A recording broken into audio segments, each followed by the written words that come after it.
اسلام جو ہے وہ سائنسی ترقی کی فیور کرتا ہے، سائنس کو ایک طرح سے پروموٹ کرتا ہے، لیکن ایک مشاہدہ یہ دیکھا گیا ہے کہ جب بھی سائنسی ترقی کے حوالے سے گفتگو ہو، سائنسی تعلیم کے حوالے سے گفتگو ہو، بالخصوص میڈیکل کالج کے حوالے سے، تو جو مذہبی طبقہ ہے وہ کانوں کو ہاتھ لگانا شروع کر دیتا ہے۔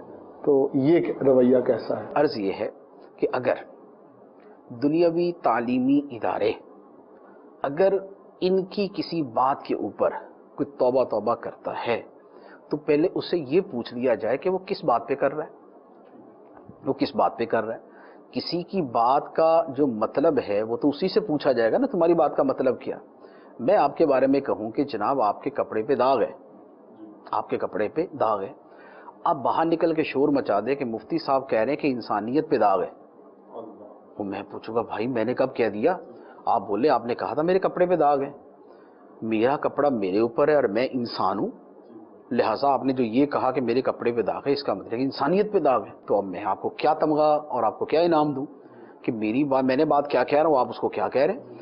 اب اگر دنیاوی تعلیمی ادارے، یونیورسٹیز، کالجز یا اور کہیں بھی کسی بھی چیز کے اعتبار سے کوئی کلام کیا جاتا ہے تو ایگزیکٹ وہ ورڈز، وہ الفاظ تو ذرا دیکھیں کہ کس بات کے اوپر کلام ہو رہا ہے۔ مثال کے طور پہ ہم فتویٰ جاری کرتے ہیں، مثلا میں فتویٰ لکھتا ہوں، ہمارے پاس فتاویٰ آتے ہیں وہ ایجوکیشن کے حوالے سے، میڈیکل تعلیم کے حوالے، یہ ساری چیزیں ہم کہتے ہیں میڈیکل تعلیم بہترین علوم میں سے ایک علم ہے، میڈیکل کا علم، طب کا علم بہترین علوم میں سے ہے۔ ہم یہ کہتے ہیں مسلمانوں کے امام شافعی رحمت اللہ علیہ نے ارشاد فرمایا العلم علمان، علم الادیان و علم الابدان، علم دنیا میں دو ہی ہیں، ایک دین کا علم اور ایک طب کا علم۔ یہ ہے ایک ہمارے انتہائی بڑے امام کے جن کے دنیا میں کروڑوں فالوورز ہیں، یہ ان کا اور ہم اسی کو کوٹ کرتے ہیں۔ تو میڈیکل کی تعلیم کے بارے میں تو ہم یہ کہتے ہیں کہ میڈیکل کی تعلیم بہترین علوم میں سے ہے کئی اعتبار سے۔ سب سے بڑی چیز یہ ہے کہ یہ انسانیت کے نفع پر، خیر پر، بھلائی پر مشتمل ہے، اور ہمارا عقیدہ ہے جو ہمیں ہمارے نبی صلی اللہ تعالیٰ علیہ وسلم نے دیا، جو ہمیں ہمارے دین اسلام نے دیا ہے، خیر الناس من ینفع الناس، لوگوں میں بہترین وہ ہے جو لوگوں کو نفع پہنچائے، جو دوسروں کو نفع پہنچائے۔ ہمیں ہمارے دین نے یہ فرمایا ہے کہ اللہ کی بارگاہ میں یہ بات بھی صدقہ ہے کہ راستے کے اندر اگر کوئی شاخ، کوئی کانٹا پڑا ہو اسے راستے سے ہٹا دیں تاکہ کسی کو تکلیف نہ ہو۔ ہم یہ کہتے ہیں کہ ہمارا دین یہ کہتا ہے کہ اگر تم کسی کو نفع نہیں پہنچا سکتے تو اسے تکلیف نہ پہنچاؤ، یہ بھی تمہارے حق میں صدقہ ہے۔ تو میڈیکل کی تو بنیاد اس کے اوپر ہے، نفع ناس کے اوپر ہے، لوگوں کا بھلا اور فائدہ اور ان کی بیماریاں دور کرنے کے اوپر ہے۔ ہماری جو حدیث کی کتابیں جو نبی پاک صلی اللہ علیہ وسلم کے معمولات پر اور آپ کے فرامین پر مشتمل ہیں، ان میں اکثر و بیشتر کتابوں میں کتاب الطب ہوتا ہے، بخاری کے اندر، ترمذی کے اندر، نسائی میں، ابن ماجہ میں، ابو داؤد میں، سب کے اندر کتاب الطب ہے۔ کتاب الطب کا مطلب کیا ہوا؟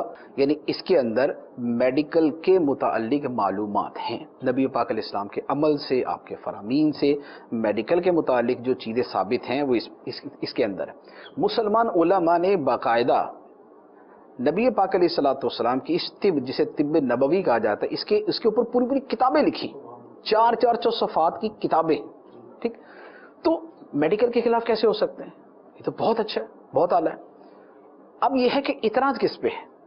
تو بھائی اعتراض میڈیکل پہ نہیں ہے، اعتراض میڈیکل سائنس پہ نہیں ہے، اعتراض اس علم پہ نہیں ہے، اعتراض ہے اگر ہے، جب ہوتا ہے وہ اس کے طریقہ تعلیم پر ہوتا ہے، اس کے طریقہ تعلیم یہ ہے کہ ہمارے دین نے ہمیں یہ تعلیم دی ہے کہ مرد و عورت کے درمیان پردہ ہے، مرد اپنی نگاہیں جھکا کے رکھیں، عورتیں اپنی نگاہیں جھکا کے رکھیں جب وہ ایک جگہ ایک دوسرے کے سامنے آئیں۔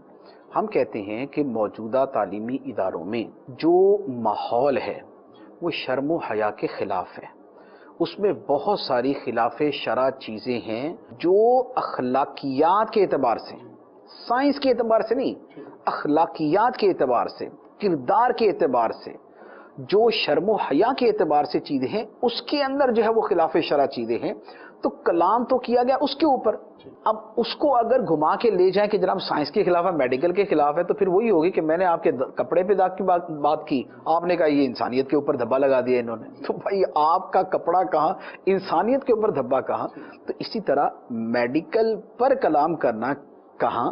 اور یہ جو چیزیں ہیں کہ یہ اس طرح کا جو معاشرتی جو چیزیں ہیں، اخلاقی چیزیں ہیں، ان کے اندر اگر غلطیاں ہیں وہ ایک اور چیز ہے. اس طرح کی تو ہر ملک کے اعتبار سے ان کے اپنے کچھ نہ کچھ تو لاز ہوتے ہیں. میڈیکل کے اندر یا آپ کسی بھی یونیورسٹی میں چلے جائیں، کوئی ان کے رولز ہوتے یا نہیں ہوتے؟ تو وہ کیا وہ رولز جو ان پہ امپوز کیے جاتے ہیں وہ کیا میڈیکل کے اوپر پابندی لگا دی انہوں نے؟ بھائی وہ انہوں نے اسٹوڈنٹس کے لیے لگائے.